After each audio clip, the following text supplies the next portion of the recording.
हमारा सवाल है सर कि इमोशन को लेकर भारत जोड़ो यात्रा चल रही, इमोशन पर आपका फोकस है, लेकिन बीजेपी बार बार ये सवाल पूछती है जिस पर आपने वो ध्यान नहीं आकृष्ट कराया कि क्या इलेक्शन को लेकर के, क्योंकि वो बार बार कहते हैं कि जो बाई इलेक्शन बीच में हुए वहां से जहां जहां कहाँ यात्रा गई वहां आपके खिलाफ नतीजे प्रतिकूल आए हैं, तो क्या इसको लेकर भी आप लोगों को लग रहा है कि नहीं इमोशन के अलावा इलेक्शन पर ही फोकस करना चाहिए? और दूसरा कि जब कश्मीर में खत्म होगा यात्रा तो क्या विपक्ष जोड़ो भी एक अभियान होगा? भारत जोड़ो सिंह जी, सबसे पहली बात तो ये, शुक्रिया आपने सवाल पूछा। दिल्ली के नजदीक आकर के भी लोग सवाल पूछ रहे हैं सर, ये अच्छी बात है। मुझे लगा दिल्ली के नजदीक जाते जाते लोग सवाल नहीं पूछेंगे, क्योंकि दिल्ली में आजकल सवाल पूछना गुनाह है, सरकार को पसंद नहीं है सवाल पूछने वाले लोग। आपको बहुत धन्यवाद। दूसरा आपने कहा कि इलेक्शन, देखिए प्रायोरिटी की बात है, इसको ना बार बार कंफ्यूज किया जाता है। ऐसा नहीं है कि हमारी पार्टी जो है इसके बाद जो है वो ब्रह्मचारियों की पार्टी हो जाएगी और हम चुनाव नहीं लड़ेंगे, दाढ़ी बढ़ गई है तो जो है सब लोग जो है अब चुनाव से जो है संन्यास ले लेंगे। ऐसा बिल्कुल भी नहीं है। हम देश की विपक्षी पार्टी हैं तो लोकतंत्र में भरोसा रखते हैं, देश का संविधान कांग्रेस पार्टी ने बनाया है, मल्टी पार्टी सिस्टम में बिलीव करती है, इलेक्शन में पार्टिसिपेट करती है, पार्लियामेंट्री पार्टी है, तो ऑब्वियसली चुनाव लड़ेंगे। फोकस कहने का ये मतलब है कि इलेक्शन जो है वो एक मुद्दा है, इसके अलावे जीवन में बहुत सारी ऐसी चीजें हैं जिसको लेकर के देश परेशान है। हम चाहते हैं कि सिर्फ चुनाव राजनीति का विमर्श नहीं हो, बल्कि चुनाव किस सवाल पे हो रहा है ना, वो जनता के सवाल हों, और जनता के वो सवाल जो हैं उसको पर हम फोकस रखना चाहते हैं। जहां तक हार जीत का सवाल है तो देखिए आंकड़ा तो हम भी दे सकते हैं, ऐसा नहीं है कि तर्क देना नहीं आता है। बुद्ध ने घर छोड़ा, उस एक घटना को जो है दोनों के पक्ष में इस्तेमाल किया जा सकता है, तो उसी एक घटना को सन्यास के पक्ष में भी और गृहस्थ के भी पक्ष में।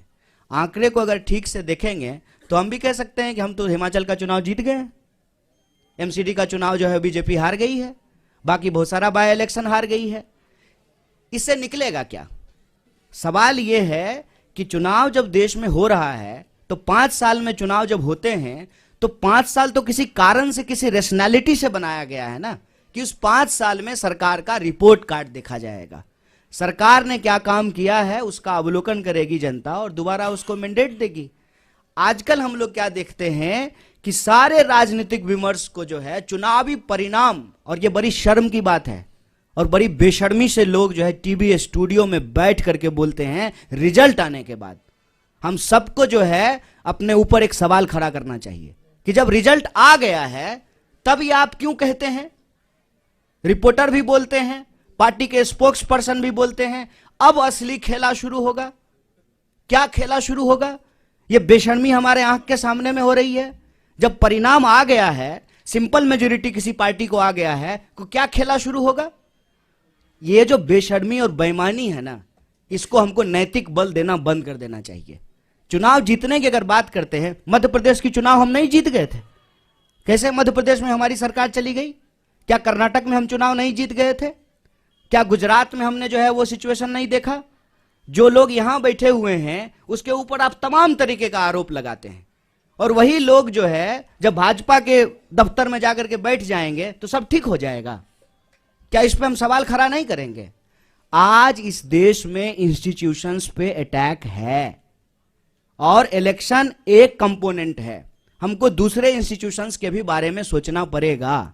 पार्लियामेंट अचानक से बंद कर दिया गया, बताइए, अचानक कोविड हो गया, और सुबह में कोविड हुआ और शाम में कोविड समाप्त हो गया। वही लोग जो मास्क लगा करके पार्लियामेंट में आए थे सुबह में, शाम में मास्क लगाना भूल गए। भीड़ में जाते हैं तो मास्क नहीं लगाते हैं। जब रैली में जाते थे, जब डेल्टा वेरिएंट था, दीदी ओ दीदी कर रहे थे बंगाल के चुनाव में जाकर के, डेल्टा वेरिएंट था, तब जो है मास्क नहीं लगा रहे थे। और जब चीफ मिनिस्टर्स के साथ ऑनलाइन मीटिंग हो रही है, जूम कॉल हो रहा है, तब मास्क लगा लिए हैं। लोग को मूर्ख समझते हैं, बेवकूफ समझते हैं। चुनाव हम लड़ते हैं, चुनाव हम लड़ेंगे, लेकिन चुनाव के परिणाम के आधार पर यह कहना कि कांग्रेस पार्टी खत्म हो गई है, तो देख लीजिए कांग्रेस पार्टी खत्म हो गई है तो। जिस यात्रा को आप 7 सितंबर से इग्नोर कर रहे थे, जो ही हम दिल्ली के दरवाजे पे पहुंचे हैं तो पेट में जबरदस्त मरोड़ पैदा हो गया है। तमाम कोशिश कर रहे हैं, पूरे देश में हमको परमिशन लेने की जरूरत नहीं पड़ी, क्योंकि यह भारत जोड़ो यात्रा है। दिल्ली की यात्रा नहीं है, लेकिन जो है दिल्ली में जो है अड़ंगा लगाने की कोशिश की जा रही है। तो इस बात को हम सब लोग समझें। आज हमारा देश जिन परिस्थितियों से गुजर रहा है उसको स्वीकार करें। चुनाव है, चुनाव लड़ेंगे, हारेंगे, जीतेंगे, एक बात है, लेकिन चुनावी प्रक्रिया भी चलती रहनी चाहिए।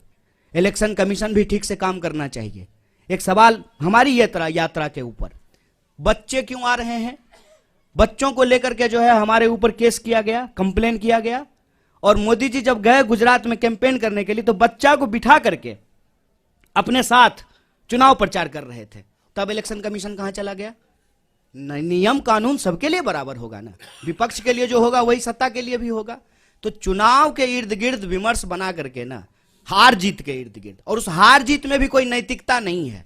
जीती हुई पार्टी का विधायक खरीद करके सरकार बना लेना, जब तक यहां थे तो जो है देश विरोधी थे, हरियाणा में ऐसी। तो ये जो सवाल है इस पे हम लोगों को मुखरता से बोलना पड़ेगा। इलेक्शन से भाग नहीं रहे साहब, इलेक्शन हम भी जीते हैं और फिर भी जीतेंगे। इनको डर यही लग रहा है ना कि दिल अगर जीत लिया ना तो इस चुनाव कैसे हराएंगे। सारा सूटकेस जो है ना चाणक्य साहब का, वो घर में ही रखा रह जाएगा। एक बार जब लोग तय कर लेते हैं ना कि बिकेंगे नहीं, और जो लोग खरीदेंगे ना, आपको दिल्ली का एग्जाम्पल देना चाहते हैं, दिल्ली के भी प्रभारी हमारे बीच में मौजूद हैं। हमारे 2 लोगों को खरीदने की कोशिश की गई, ये चलन पैटर्न हो गया है। अब दूसरी पार्टियां भी ऐसा करना शुरू कर देगी। इस प्रवृत्ति पे हमको हमला करने की जरूरत है। उसके बाद आम लोग जाकर के घर घेर लिए, उसके बाद नहीं नहीं नहीं हम लोग कहीं नहीं जा रहे, हम यहीं रह रहे हैं। जनता के अंदर वो चेतना जगाना, ये हमारी प्राथमिकता है। चुनाव भी होगा, लड़ेंगे भी और जीतेंगे भी।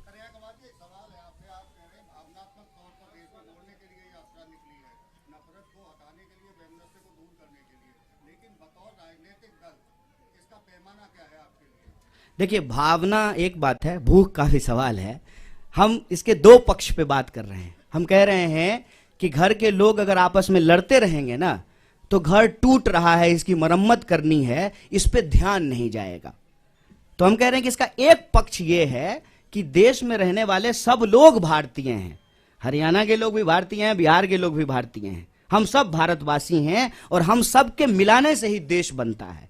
और लेकिन ये जो लोगों को आपस में लड़ाया जाता है, भावनाओं को जो भड़काया जाता है, भावना आजकल गजब हो गया है, जब देखिए तब भड़क जाता है, लेकिन भूख के सवाल पे नहीं भड़क रहा है।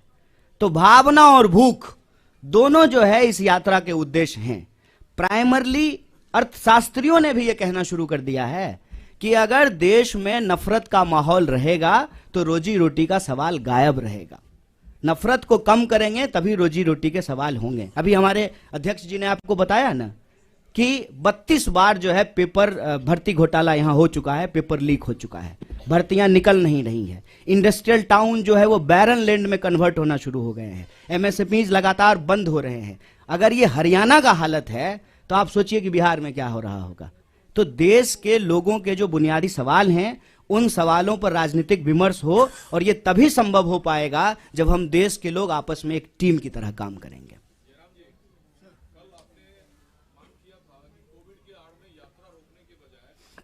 कोविड है तो पहले संसद का सत्र रोका जाए।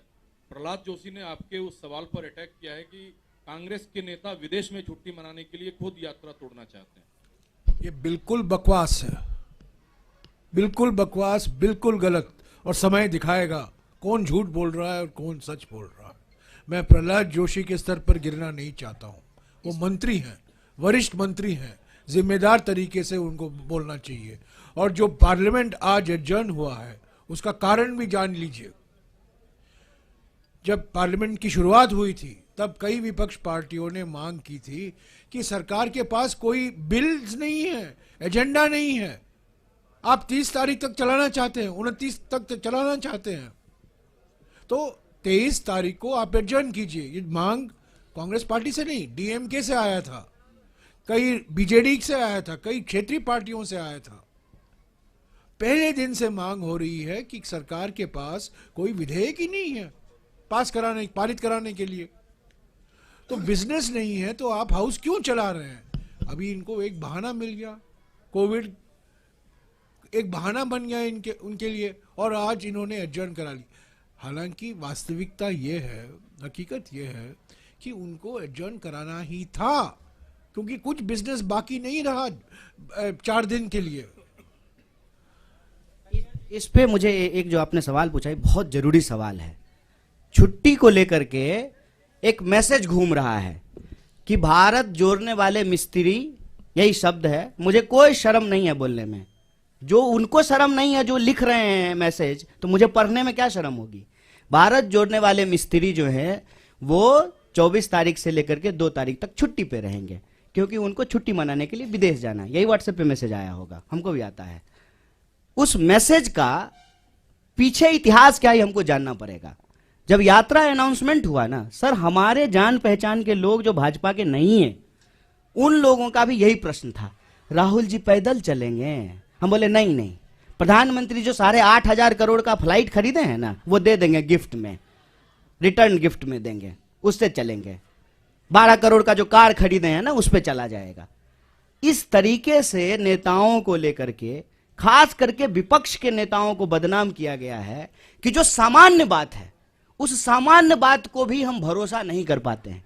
और राहुल जी ने बहुत अच्छा जवाब दिया था कि हम कोई इकलौते नहीं हैं, इस देश में लाखों करोड़ों तपस्वी हैं जिनको हम किसान कहते हैं।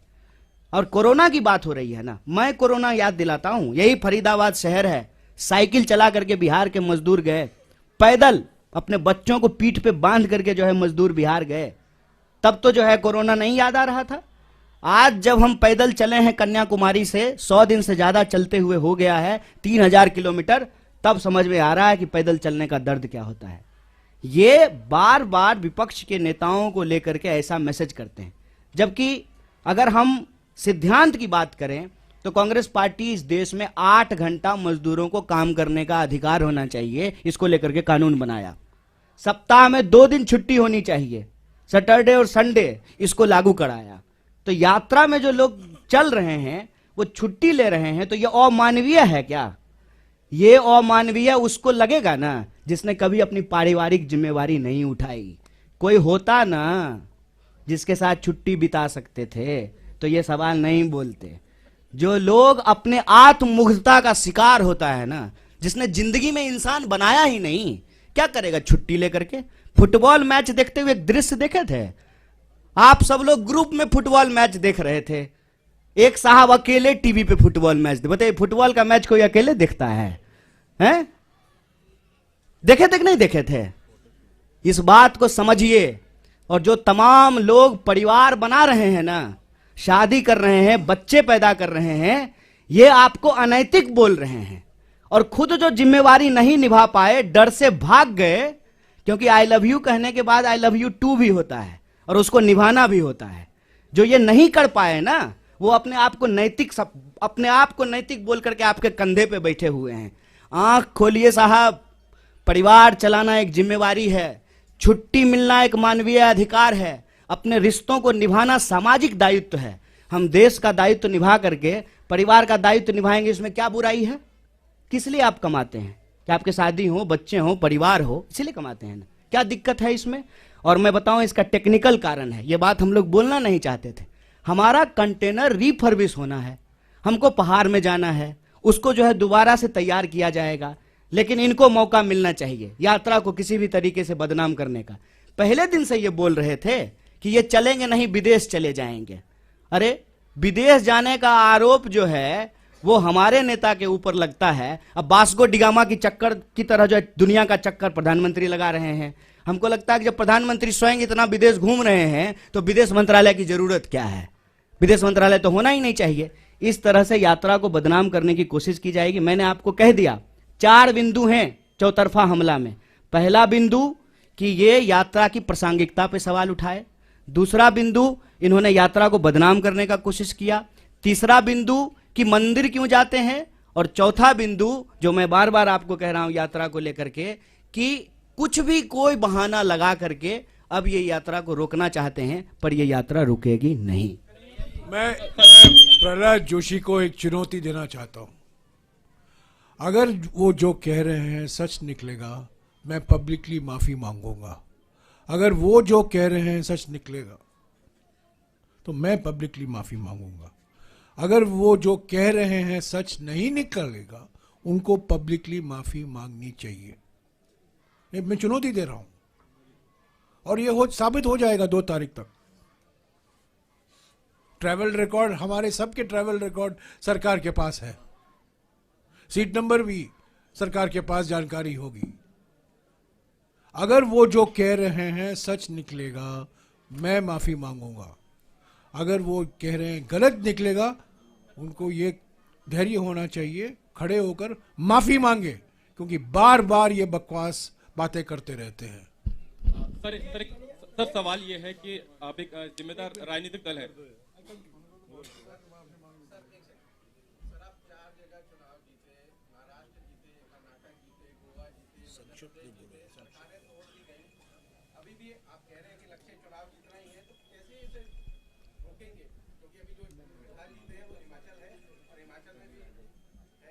देखिए, हम लोग इसको बतौर राजनीतिक दल रोकें, उससे ज़्यादा ज़रूरी है कि इस देश के आम लोग बतौर वोटर इसको रोकें, क्योंकि ये अनैतिक है, ये गलत है।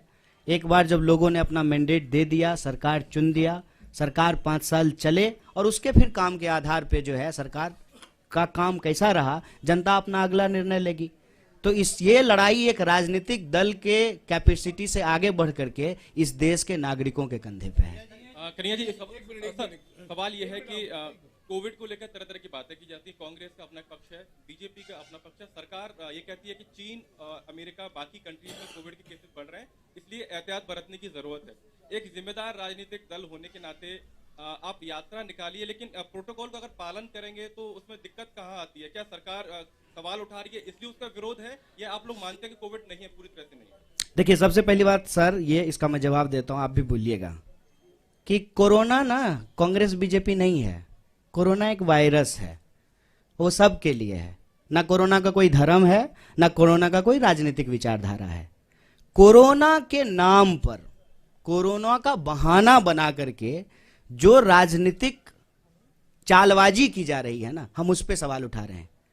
कोरोना का प्रोटोकॉल जो सरकार लाएगी उसको पहले भी फॉलो किए थे, आगे भी फॉलो करेंगे, लेकिन ये प्रोटोकॉल कब लाया जा रहा है, क्यों लाया जा रहा है, किसके लिए लाया जा रहा है, इस पे भी आंख खोल करके सवाल करेंगे। और आप भी सवाल कीजिए, हम उम्मीद करते हैं, हो सकता है कि आपको नौकरी में नहीं निकाल दिया जाए आपको, तब आप भी हमारे साथ आइएगा भारत जोड़ो यात्रा में। लेकिन यह सवाल पूछा जाए कि भाई सुबह में मास्क लगाना प्रोटोकॉल है, शाम में बाराती जब गए थे तब मास्क लगाना प्रोटोकॉल नहीं है, ये सवाल पूछने में क्या दिक्कत है? आप कहते हैं तो मैं ये सवाल मास्क लगा के पूछ लूंगा, अच्छा होगा कि मुंह भी नहीं दिखेगा।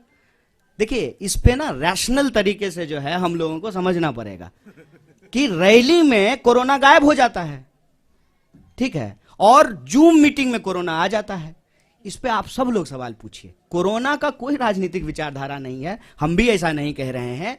और कोरोना का नियम और प्रोटोकॉल साइंस के हिसाब से, पॉलिटिकल पार्टी के हिसाब से नहीं, मेडिकल साइंस के हिसाब से जो होगा उसको फॉलो करेंगे।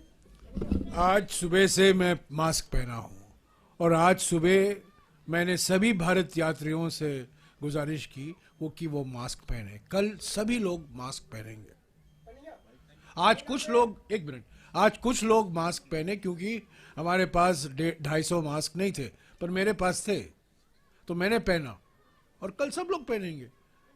अगर मास्क पहनना जरूरी है, हम पहनेंगे, उसमें क्या है?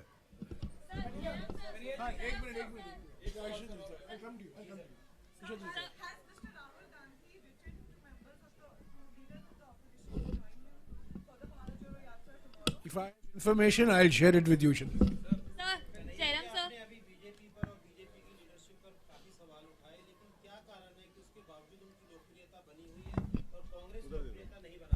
देखिए, मैंने उनके सवालों के जवाब दिए।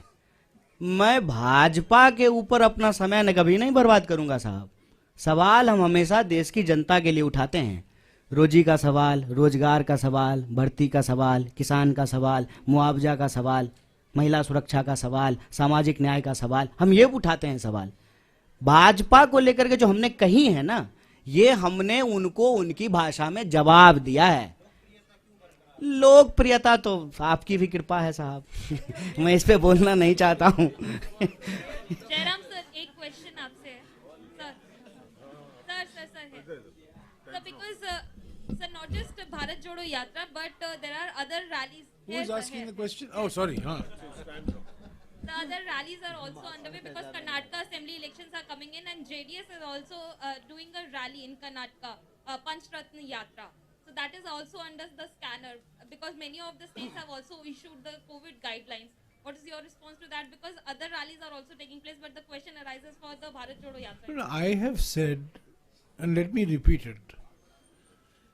Any protocol based on scientific and medical advice that is uniformly implemented will be followed by the Congress party. We have always followed it. We were not the party which gave a solution that the COVID situation will be won in 18 days, like the Mahabharat war. There was one gentleman who said that we will win the war on COVID in 18 days. There was one gentleman who advised Indians to deal with the COVID epidemic by going to their balcony, tali bajao, ghanti bajao. These were the remedies that were given for COVID, if you recall. We were not that political party. If there is a protocol, scientific protocol, medical protocol, health protocol, we will follow it. And I am telling you voluntarily today. And I wore the mask longer than the Prime Minister wore it yesterday. Yesterday the Prime Minister's mask was for the TV. So I have advised the Bharat Yatris this morning, at 5 o'clock this morning. They couldn't, many of them were not carrying masks because none of us anticipated this situation that has arisen out of the health minister's letter. So we will, if there is a directive to wear masks, we will wear masks. If there is a directive to maintain social distancing, we will maintain social distancing. I don't understand what the controversy is all about. There is no directive. There is no protocol. Are you going to stop flights from China? Are you going to stop flights? Nowadays you don't have to stop, you can't only stop flights from China because you can go to Frankfurt and then come to India. So are you going to stop international flights? We are not doing anything of that sort. So I am saying, this whole COVID drama in the last 2 days has been orchestrated to defame and derail Bharat Jodo Yatra from coming to Delhi. That's the only objective. आप कन्हैया जी से पूछिए क्योंकि वो मैं तो guest artist हूँ ये तो मेन एक्टर यही है क्वेश्चन बोलो यार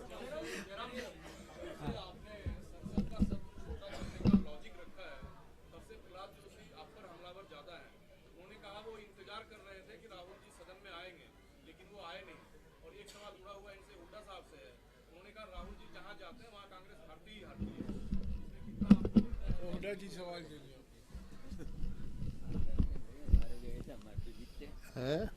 हमारे आए थे हमारे जीते जहाँ जहाँ गए हमारे हरियाणा में जहाँ जहाँ राहुल जी का हमने पब्लिक मीटिंग रखवाई थी वहाँ सारी सीटें जीते हम। ये क्या लॉजिक है? ये आपका सवाल मेरे को समझ में नहीं आ रहा। अच्छा तो इसमें एक बात बताइए कि राहुल जी से अगर बीजेपी को फायदा हो रहा है तो बीजेपी भारत रत्न क्यों नहीं दे देती है राहुल जी को? खुश होना चाहिए। फिर यात्रा क्यों रोक रही है फिर?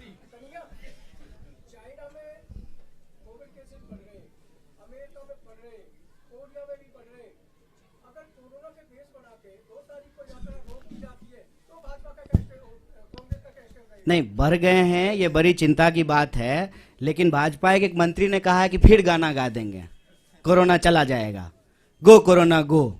सुने कि नहीं?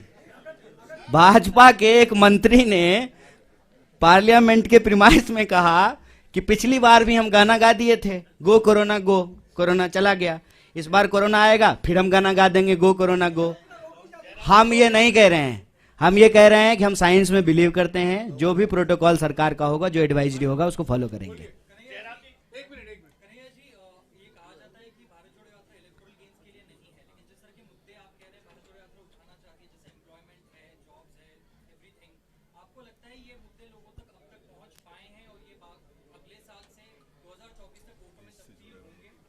देखिए हमारी कोशिश तो यही है कि इस देश में सकारात्मक राजनीति हो, पॉजिटिव पॉलिटिक्स हो, क्योंकि उस पॉलिटिक्स में का फायदा ये होगा कि हार जीत किसी की हो, लेकिन उससे लोगों को फायदा होगा।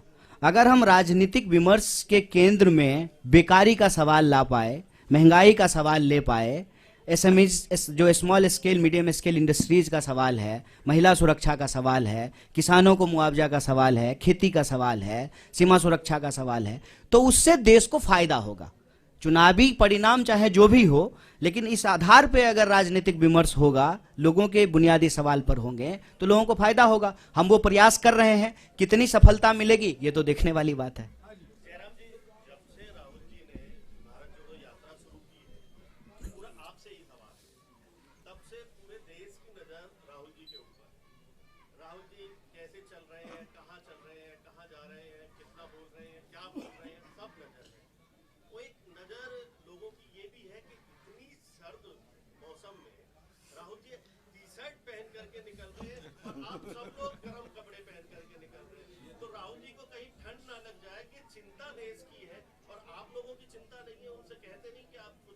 ये आपका एक ऑब्जर्वेशन है, सवाल नहीं है।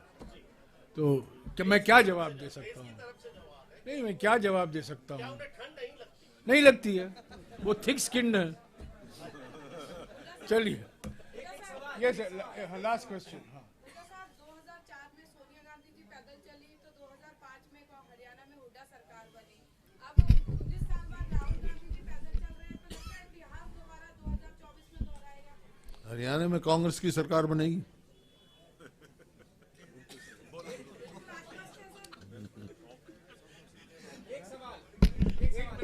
एक मिनट अभी दिल्ली के बारे में कुछ और जानकारी शक्ति सिंह जी देंगे। दिल्ली के प्रोग्राम, कल के दिल्ली के प्रोग्राम के बारे में कुछ साथियों का मुझे मैसेज आया है कि आपने दिल्ली का प्रोग्राम तो अनाउंस किया, पर टाइमिंग भी साथ में बता देते तो हमारे लिए अच्छा रहता। वो प्रेस ब्रीफिंग के दौरान आया है। हमारा डे 108 108वां दिन, यानी कल 24 तारीख हरियाणा से हम दिल्ली में प्रवेश करेंगे। 6:30 बजे पदयात्रा शुरू होगी। 6 बजे हरियाणा से शुरू होगी। हरियाणा से 6 बजे शुरू होगी और दिल्ली रिसेप्शन जो होगा वो मेट्रो स्टेशन बदरपुर पे रिसेप्शन होगा। 10:30 बजे हम पहुंचेंगे। सॉरी, वो रिसेप्शन 5 किलोमीटर है, वो हाँ हाँ, वो रिसेप्शन जो है बदरपुर, वो 5 किलोमीटर चलने के बाद, दिल्ली में 5 किलोमीटर, हरियाणा में 5 किलोमीटर चलने के बाद दिल्ली में रिसेप्शन होगा, जो बदरपुर मेट्रो स्टेशन के पास आपको मैंने पहले ही बताया था वो होगा। वहाँ से अपोलो अस्पताल होते हुए हम जब जयराम आश्रम पहुँचेंगे, आश्रम चौक दिल्ली में, वो 16 किलोमीटर की यात्रा और होगी। तो लंबी यात्रा होगी कल की, 21 किलोमीटर हो गए वो। और वो हम जयराम आश्रम चौक सुबह 10:30 बजे पहुंचेंगे। 10:30 बजे वहां पहुंचने के बाद ब्रेक होगा, हमारा लंच ब्रेक होगा। जयराम आश्रम मंदिर में भी हम पूजा करेंगे और उसके बाद 1:30 बजे पदयात्रा फिर से शुरू होगी। 1:30 बजे जयराम आश्रम से वो मथुरा रोड, जाकिर हुसैन मार्ग, इंडिया गेट, तिलक मार्ग, ITO, बहादुर शाह जफर मार्ग, नेताजी सुभाष मार्ग, अनागपाल थोम सर्कल, वहाँ होते 4:30 बजे अनगपाल थोम सर्कल, नेताजी सुभाष मार्ग, लाल किला, वहाँ पे हमारी यात्रा पहुँचेगी 4:30 बजे शाम को। वहाँ से जो हम जाएंगे शांतिवन, शक्ति स्थल, वीर भूमि और राजघाट, वो बाई कार यात्रीज और राहुल जी जाएंगे, जहाँ पुष्पमाला समर्पित की जाएगी और फिर 3 तारीख तक का ब्रेक होगा। हरियाणा के साथियों के लिए हमारा सेकंड फेज फिर से हरियाणा में आएगा। वो अभी जो टेंटेटिव है वो 6 तारीख का है, पर सेकंड फेज की डिटेल यात्रा का प्रोग्राम हम आपको इत्तला कर देंगे। मेरे ट्विटर पे भी जाओ, कोई फॉलो करते तो मिल जाएगा। प्रदेश में भी हम प्रेस कॉन्फ्रेंस करके आपको ब्रेक के बाद का ब्रेक 3 हाँ वो तो कह दिया मैंने 3 तारीख नहीं 2 तक का है, ब्रेक 3 को तो रिज्यूम हो जाएगी। नहीं मैंने यही कहा कि हम दिल्ली 3 को फिर से चलेंगे, कल ब्रेक होने के बाद 3 दिल्ली से चलेंगे, पर हरियाणा में जो आना है वो जो सेकंड फेज की यात्रा 5 या 6 जो तारीख फाइनल होगी उसका डिटेल प्रोग्राम आपको मिल जाएगा। Thank you. पानीपत में रैली होगी, वो डेट आपको बताया जाएगा, और करनाल या अंबाला में राहुल जी प्रेस कॉन्फ्रेंस करेंगे, खास तौर से हरियाणा के करनाल या कुरुक्षेत्र या अंबाला, इन तीनों में से एक शहर में वो प्रेस कॉन्फ्रेंस होगा, वो तय किया जाएगा बाद में, और उसको आपको 3-4 दिन पहले आपको पूरी जानकारी मिल जाएगी। पर प्रेस कॉन्फ्रेंस जरूर होगा, आपके साथ मुलाकात होगी। हाँ, एमएसएमई का प्रोग्राम यही है जहां राहुल जी रुके हुए हैं। वो 30 लोग आएंगे, करीब 1 बजे आएंगे, 2 बजे से लेकर 2-2:30 बजे या 2:40 तक इंटरेक्शन होगा। उसके बाद में उसकी जानकारी मैं आपको दूंगा। करीब 30 एमएसएमई आ रहे हैं जो खास तौर से फरीदाबाद में उनकी फैक्ट्रियां हैं।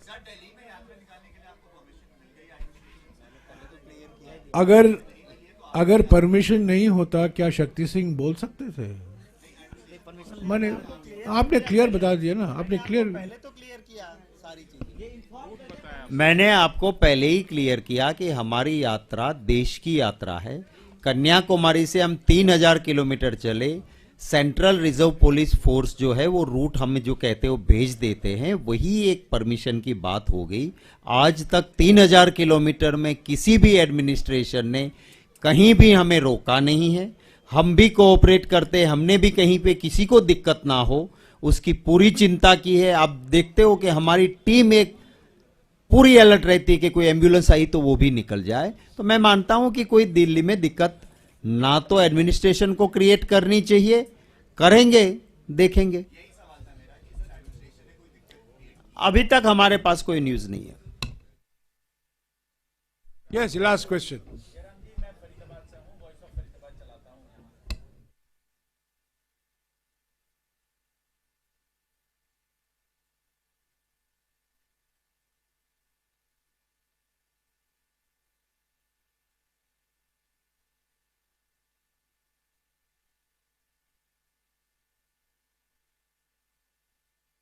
मैं हुडा जी से गुजारिश करूंगा और लोकल एमएलए से भी।